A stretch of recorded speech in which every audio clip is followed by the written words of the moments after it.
Men and women with the patience to listen. As Kenyans assume that the dust has finally settled in the political corridors, let me remind you this isn't the end. It's calm before another storm, the prologue to a new chapter. What you see as silence is the only tightening of drums before the next battle cry.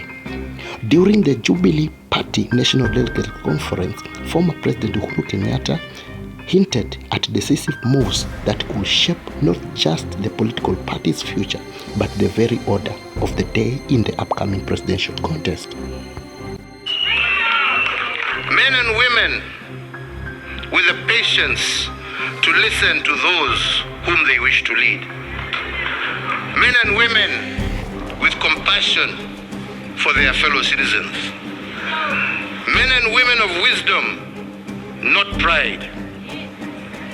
Men and women who know as human beings they can make mistakes, but stand ready to correct them. I have watched quietly the ongoings of the recent past and greatly admired the tribeless, steadfast courage of today's generations. A generation that knows what it wants and is determined to achieve it, whatever the cost. It is my hope today that as some of us give way, that those same young ones, with the same energy, conviction, and patriotism that we saw in the streets, you will be able to use them to transform the structures of our party. And ultimately, you yourselves enter the corridors of power and high office and take charge of your own destiny.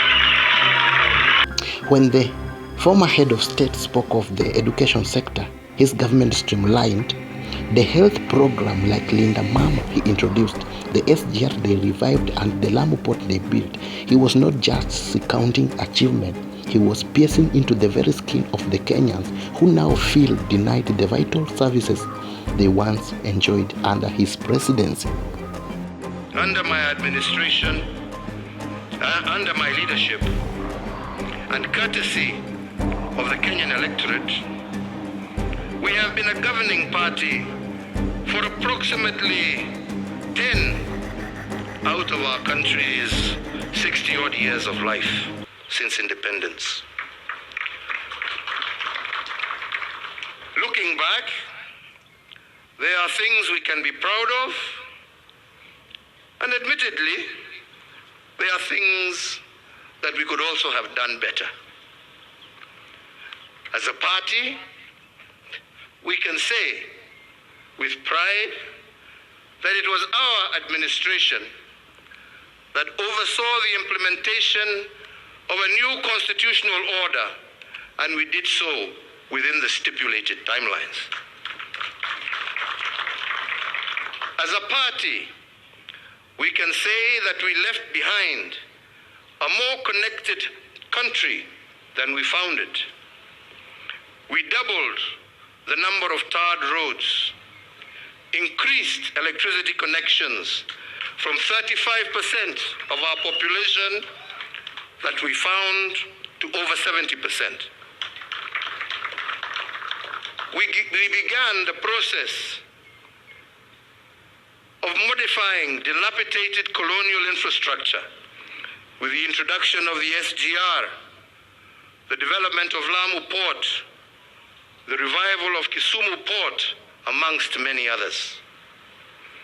In health, our Linda Mama, the removal of maternity fees in our health centers gave and saw great improvement in maternal health and improved child mortality rates. Our management equipment services saw medical equipment such as dialysis machines, scanning machines, laboratories, and other equipment become available to distant corners of our country, with counties like Mandera being able to carry out cesarean sections and other such operations for the first time since independence. In education, we restored the sanctity of our exams. We maintained the free primary education that we inherited from President Kibaki. We expanded the free day secondary education and reduced the burden of healthcare for our parents with the introduction of EduAfia for our students. The former head of state jogged the memories of Kenyans he left the nation with a puzzle. What path shall we take in 2027 to avoid repeating the mistake that have led us to where we stand today? This is not the first time Uhuru Kenyatta has raised the alarm.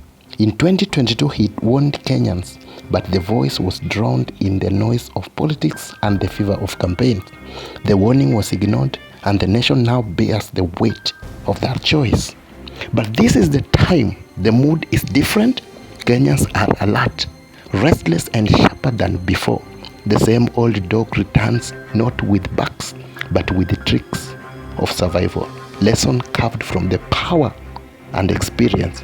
And so the question stands, will Kenya finally listen, or will history repeat itself?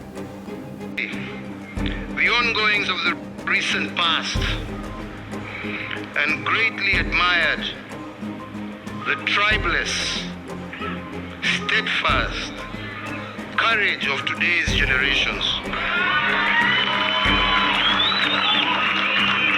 A generation that knows what it wants and is determined to achieve it, whatever the cost. It is my hope today that as some of us give way,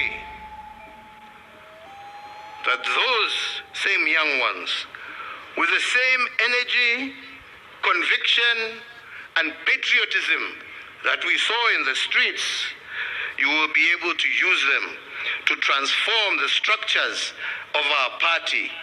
And ultimately, you yourselves enter the corridors of power and high office and take charge of your own destiny.